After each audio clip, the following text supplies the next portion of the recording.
And 20 years after, on the other side of the globe, again, the filth of murky foxholes, the stench of ghostly trenches, the slime of dripping dugouts, those broiling suns of relentless heat, those torrential rains of devastating storm,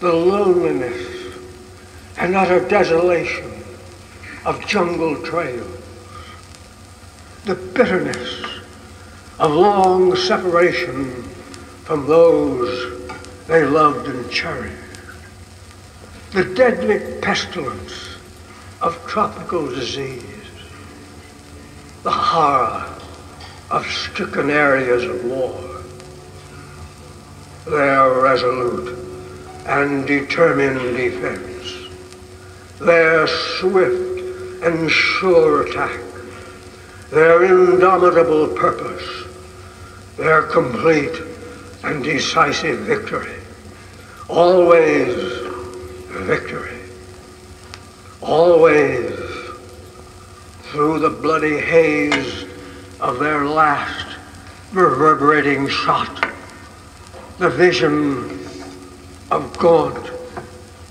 ghastly men reverently following your password of duty, honor, country. The code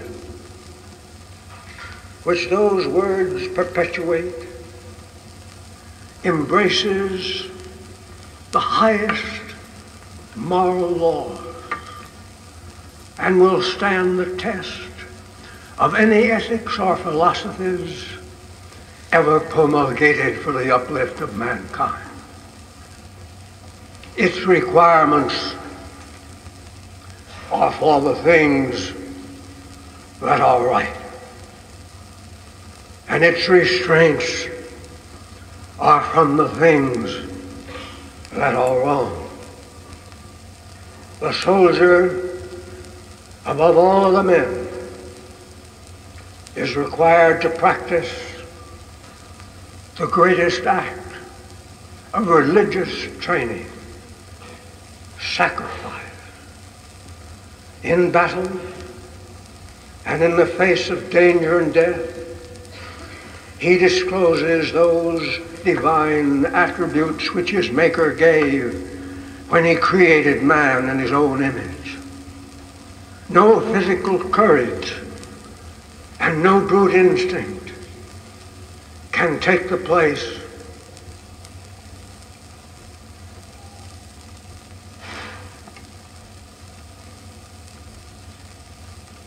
of the divine help which alone can sustain him. However horrible the incidents of war may be, the soldier who is called upon to offer and to give his life for his country is the noblest development of mankind.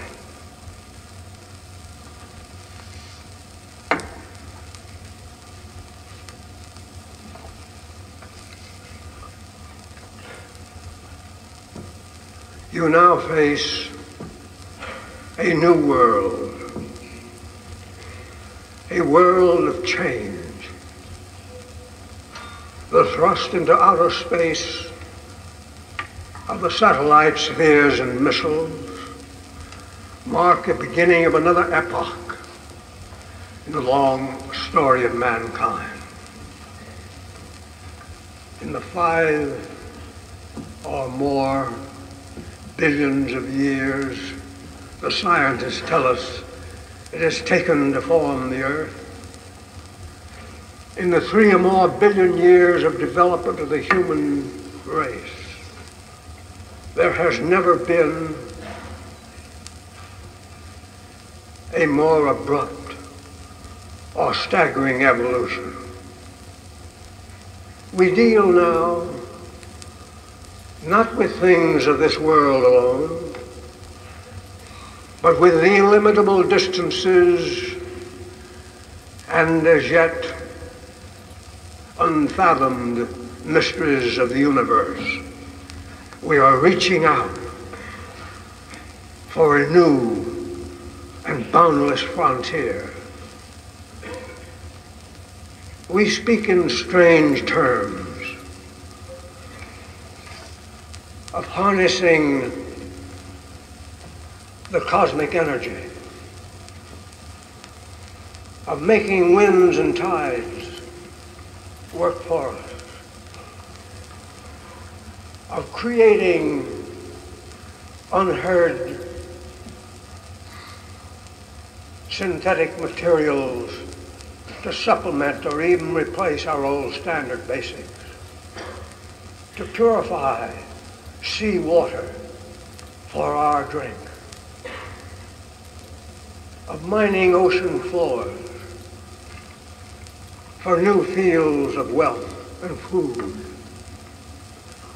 of disease preventatives to expand life into the 100 of years, of controlling the weather for a more equitable distribution of heat and cold, of rain and shine, of spaceships to the moon, of the primary target in war no longer limited to the armed forces of an enemy, but instead to include his civil populations,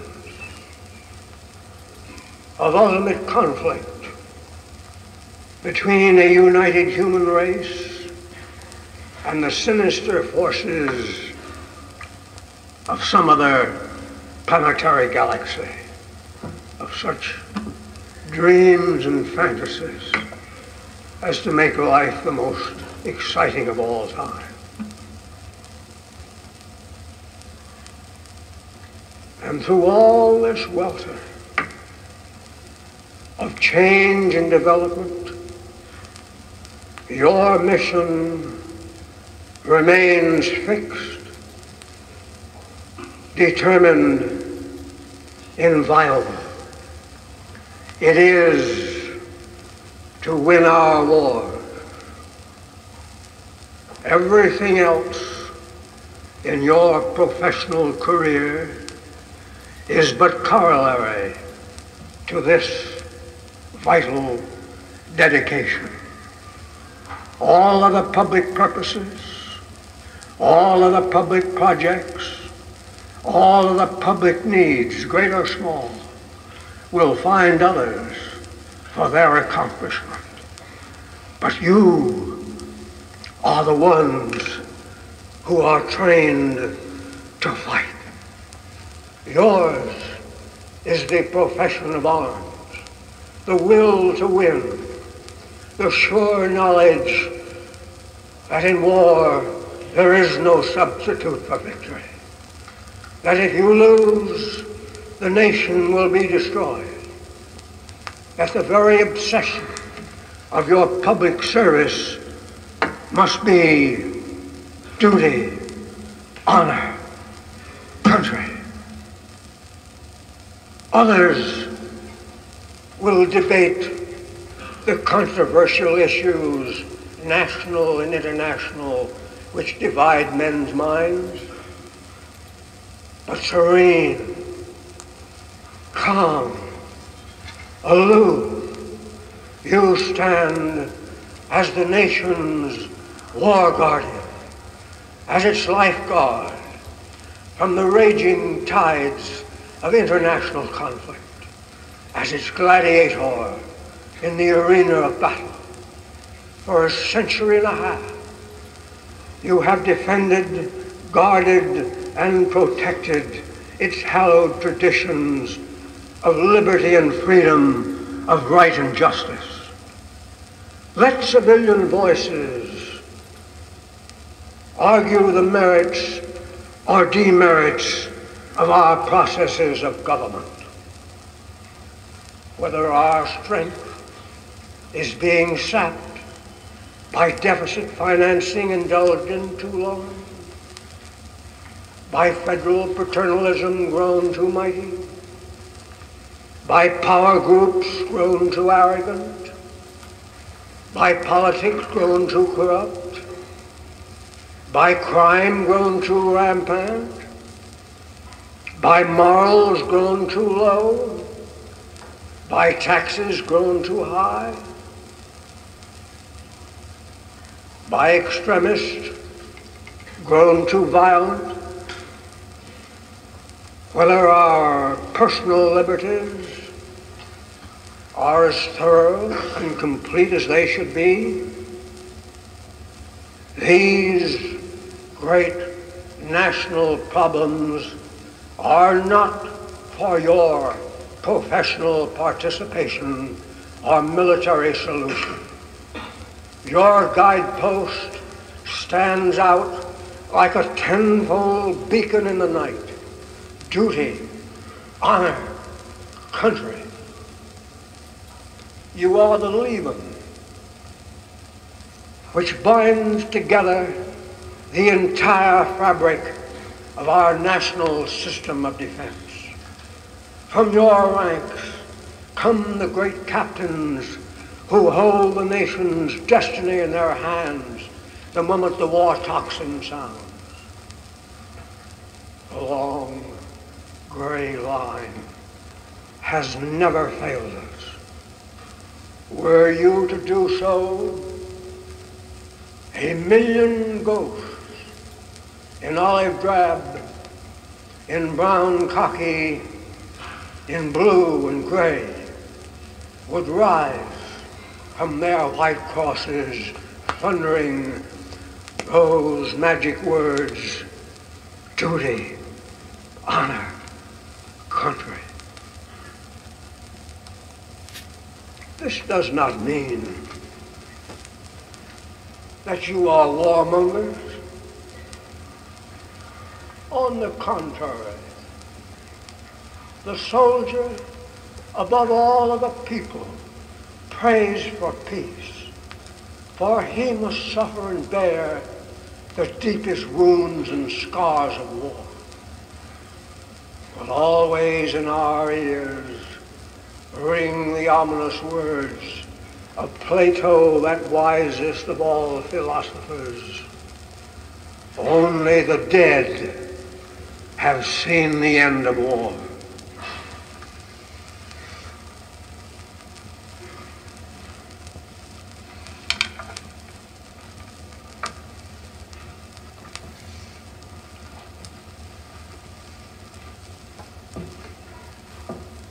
The shadows are lengthening for me.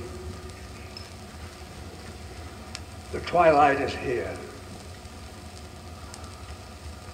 My days of old have vanished. Tone and tint, they have gone glimmering through the dreams of things that were. Their memory is one of wondrous beauty, watered by tears and coaxed and caressed by the smiles of yesterday. I listen vainly, but with thirsty ear, for the witching melody of faint bugles blowing reveille, of far drums beating the long roll. In my dreams, I hear again the crash of guns, the rattle of musketry, the strange, mournful mutter of the battlefield. But in the evening of my memory, always I come back to West Point. Always there echoes and re-echoes duty, honor, country. Today marks my final roll call with you.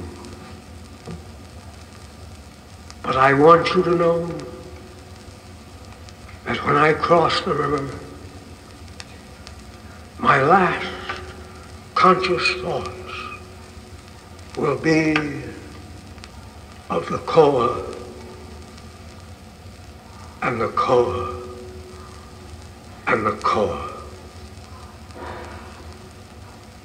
I bid you